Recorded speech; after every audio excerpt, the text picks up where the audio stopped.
Oh, I don't believe it. That must be a record.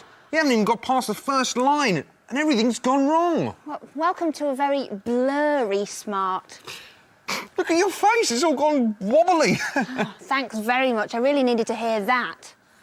Ah, looking lovely as ever. Now, how come he's normal? Ha! I've never heard him called that before. I heard that. Good. It's just a little TV trick to give you some idea about motion and how to capture it. And I shall demonstrate on this rather wonderful rocket that I've already drawn. First of all, I've got to give it some colour. Now, I'm using these Chinagraph pencils because they stick wonderfully to this acetate that I'm using. Now, I'll tell you why I'm using acetate in just a sec. First of all, let me just finish colouring this fuselage. There you go. There's the legs. Now a bit of yellow. Lovely. Just finish those off there. And just to give the effect that it's cylindrical, I'm going to put a bit of a white highlight running down the side there. And pick it off with a bit of black. There. Wonderful. Right. Now, if I just move away the template, you'll see there I have my rocket. Now, what I want to do is give the impression that this rocket is accelerating very, very quickly. So, that's why I use acetate, because I can see through it, and also the layers will give the effect that the motion lines are fading away. So let me just line it up first of all. Excellent. Flip it over. That's always very important to make sure you don't draw on the top sheet. And just literally just go around the rocket again, this time in a white. Just fairly roughly over the surface like that. Lovely. Line it up. Take it away. Perfect. Already it looks like it's beginning to move. Now let me go this time 3 sheets down and do the same process. Line it up. Let's have a look. Just slightly offset it. Lovely. Go back to my 3rd sheet again and just pick out the bottom of my rocket with a bit of white. There we go. Now you see each layer will give the effect it's fading, and it does look, you see, it's going slightly off white as it goes further down the book. Now let me just do that again. This time I'm going to go 4 layers down. And what I'm going to do this time is put it in its starting position. So basically, we're putting the rocket in reverse, just to show you this little trick. There we go. So this is its starting position. Now if I just go again over the bottom of the rocket. So look, line it up. Ah, wonderful. Already looks like it's taking off. Now to enhance it, I'm going to give it a lunar landscape backdrop. So let's just slide that under there. Wonderful. But it doesn't finish there. Let me just mark it off. That point there. Now what I'm going to do is get some chalks and just give the impression that it's kicking off a lot of smoke as it ignites its motors. We have a bit of white with a little bit of brown for the dust clouds. So look there.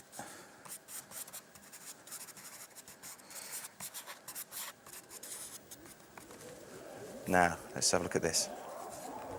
Whoa, look at that. Excellent. A real motion picture. Right, I need the elephants over there, the extras over there, and my close-up camera over here. What are you talking about? The big motion picture! You mean this motion picture? Oh, I guess I look a little silly then. Yes, you do! Sorry.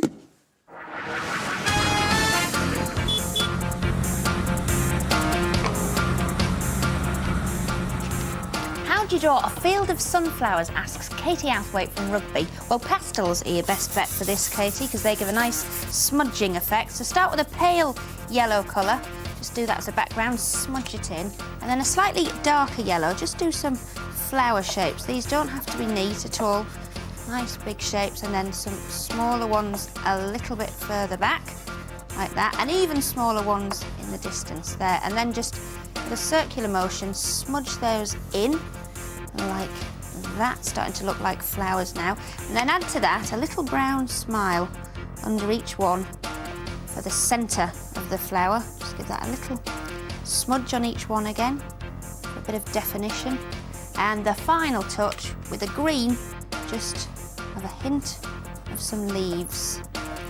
And once you've smudged that all in, that will start to look like your field of sunflowers. You can make that as big or as small as you want. Why don't you give it a go?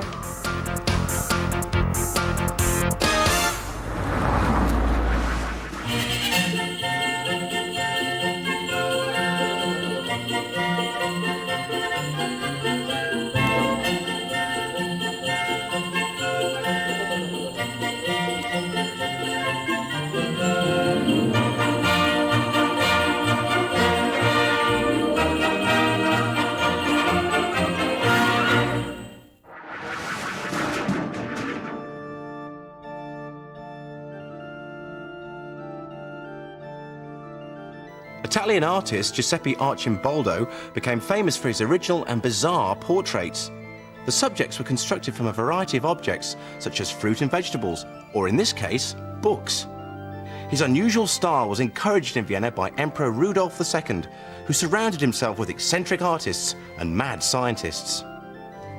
The librarian is a portrait of the Empress historian Wolfgang Lazio, and considering this picture's over 400 years old, excuse me, I think these library books are a little overdue.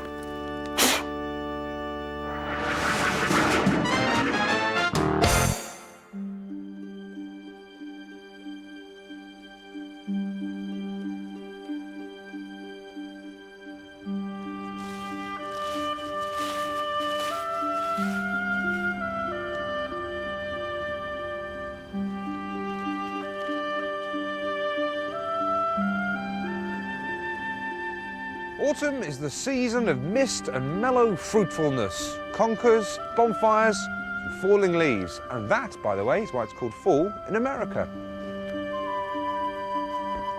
Not only is this a lovely time for taking a walk, but also for making pictures, but not with paint and pencils, but with these, leaves and twigs.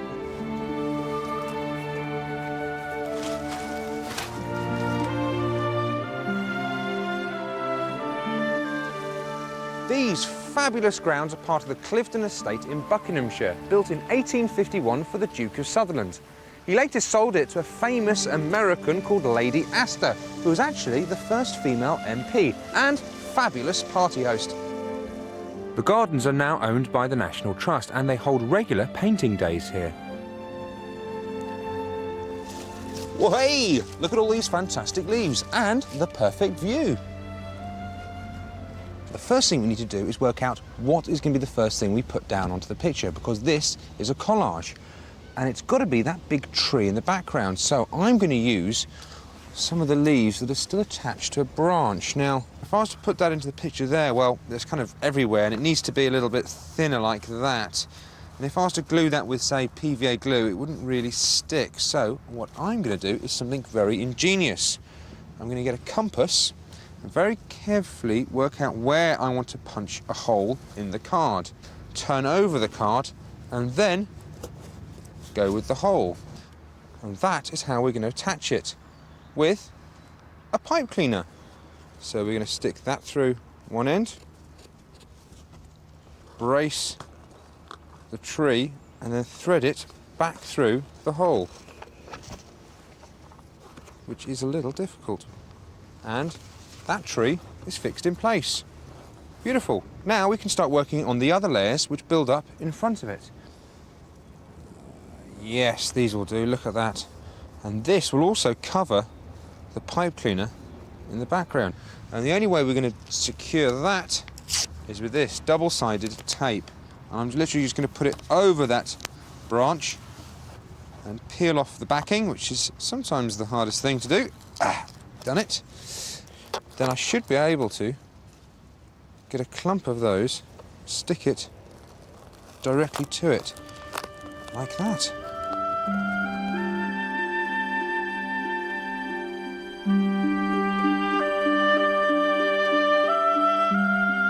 Instead of using it leaf shape, I'm actually going to start tearing away at the leaf and making the shape of the bush that's kind of in front of this tree, which is kind of like that. And then it comes around and makes that sort of shape. Because this leaf is beautiful, it has all the speckles of green going into red, so that really does look like loads of different leaves. So we can stick that down. Beautiful. Now, another way of sticking down leaves can be with this, a tube of glue.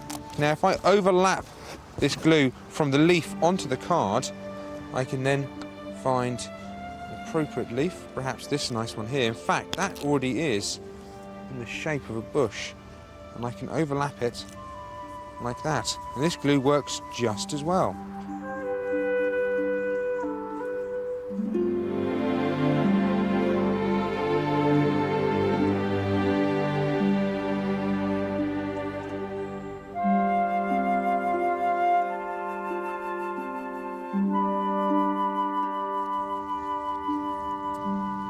There you go, I think I've finished. Ah, perfect. Your very own autumn collage made from leaves. It's that simple.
The beauty of this set is that almost everything is on casters. So while the team reel things into position, I thought I'd show you this variation on Mark's motion picture. It's these colourful flags. And what you need for starters is a nice bright piece of felt. I've cut in a sort of rectangle shape.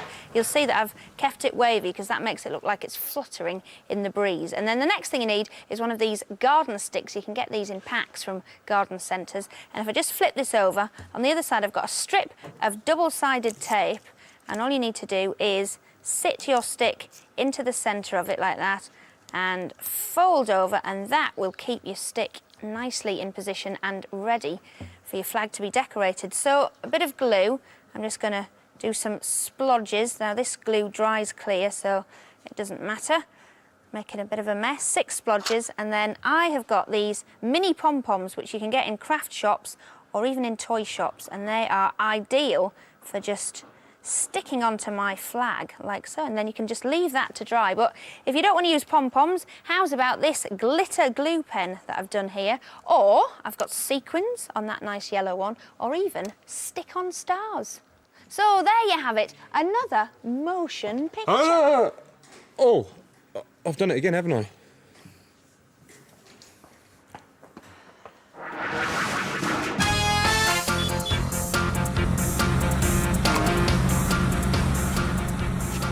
Now, here's a handy tip if you want to draw propellers moving very quickly on a plane. Start off by drawing your plane. My favourite plane is a Spitfire, so there's one wing there. Here's the other wing. Like that. Let's just do the cockpit top and the tail. And here's the propeller. Now, to draw the blades moving, all you have to do is literally do a very rough image of a circle like that. And then from there, just add in these movement lines. One there, and there's one there. Add a bit of black, like that. And there you have one plane flying very quickly through the air.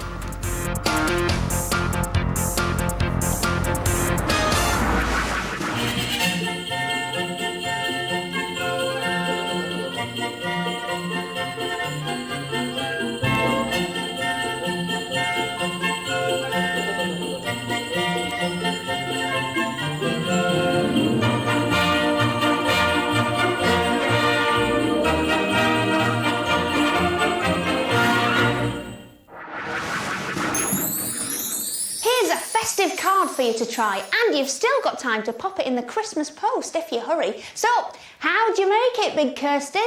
Oh, isn't she cute? I've never heard her called that before. I heard that! Oh no! Anyway, without any further interruptions, here is how you make that card. For starters, you need 3 frames exactly the same size, and then the backing has to be the same size as well, so that it all fits together. Write in for a fact sheet if you want the sizes. And then all I've done on the backing is put a strip of this sticky back plastic, which has a nice wood effect. And then in the fireplace, I've just got some tissue paper, which I'm just going to add a bit of glue there and stick on. These are kind of tier shapes, and if you just build them up, it looks like flames in the fireplace there. So that is the backing. Next thing we need, if we work forward, if you have a look, it's the row of stockings next. So to make that, all I did was stuck a stocking shape onto a piece of felt like that, and then if you cut that out, you have your stocking, and all I need to add to that is a little strip of white felt at the top, which you can just glue down. And then to make the candy cane that goes over the top, if you get 2 pipe cleaners, a red and a white one, and then just start to twist them together, you'll see, once you get it going, that it makes that brilliant candy cane effect. And all you need to do is snip a bit of that off, like so, and then just fold it over your stocking, like that, and then that's then ready to be added onto this lovely gold glittery pipe cleaner that I've got there. And again, make sure you're working within the dimensions of your frame so that everything's going to fit nicely. So that goes for the next layer, which is the Christmas tree, which I've cut out just from some green card, and to decorate it, I've got this lovely green glitter glue pen, and I'm just going to put a splodge at the top first of all, and then just get this going. Don't have to be neat at all. Whee, like that. Get it splaying out all over in this brilliant green colour. And then to add the decorations, I have got these tiny, tiny little pom-poms here that you can get in craft shops and even toy shops. And if I just pop these all on, like so, because this is a glitter glue pen, they will dry on there and stick. And at the top, the final thing where I put that little blob is a lovely star. So that's ready to go onto your next frame once that's dried. And at the front, the final thing you can see there are all the presents, which were made very, very easily. All I did, we've got different coloured bits of card in rectangles and squares, and just wrapped some gold and silver thread around them to make them really, really Christmassy. Now, all of those layers have to be assembled. So what I've done is I've got some card concertina bits like this. Now let me show you. All these is the same height and width as my frame, but times 4. And you can see that on either end I've got a strip of double-sided tape, and these are all you need to start assembling the whole card. So start from the back with that fireplace bit, and let me just take that bit of double-sided off.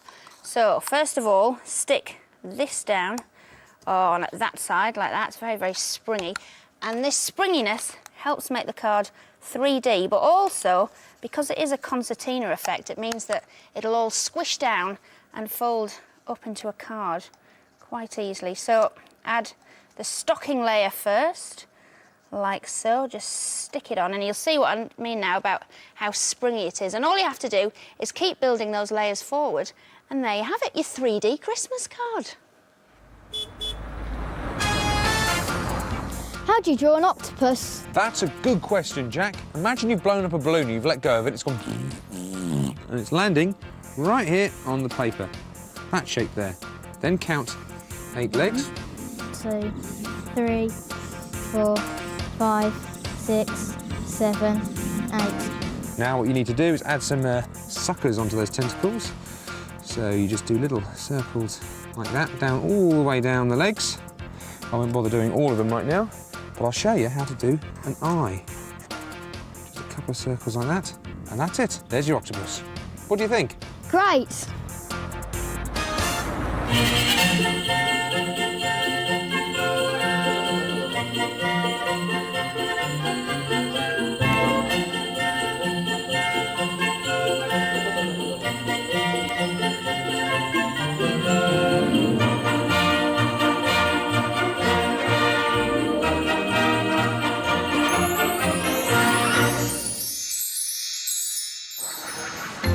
OK, you lucky people! Who of you would like to spend a penny?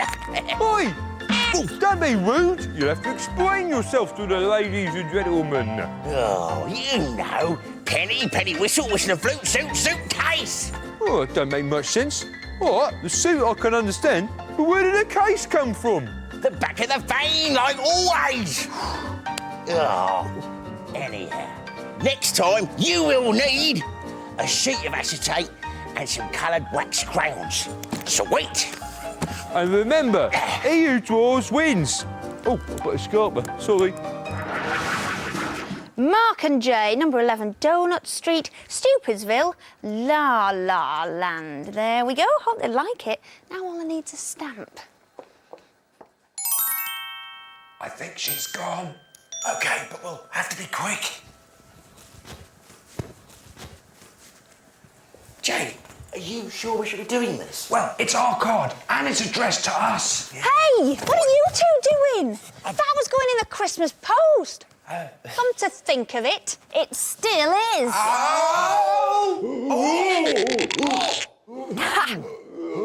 Not so clever now, are you? Well, we'll have more arty ideas for you next time. Bye. Bye.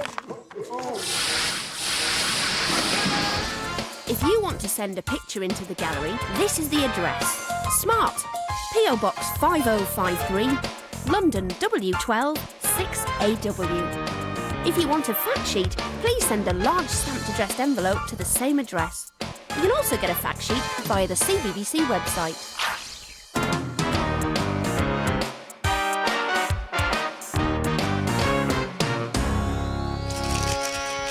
Ole! You like my mini maracas? I show you how to make. First, get yourself a film case, and then fill it full of dried beans or peas. I've got some good old black-eyed beans here. And when you've got a few in there, just pop the lid back on. And as you can see, I've made a very careful cut there with a craft knife, and I was careful. You may want to use a pair of scissors, and it's just big enough to put in a lolly stick. And there's your maraca. Then all you have to do is decorate it, and then wear a silly hat. Ole! I see you next time. Bye-bye!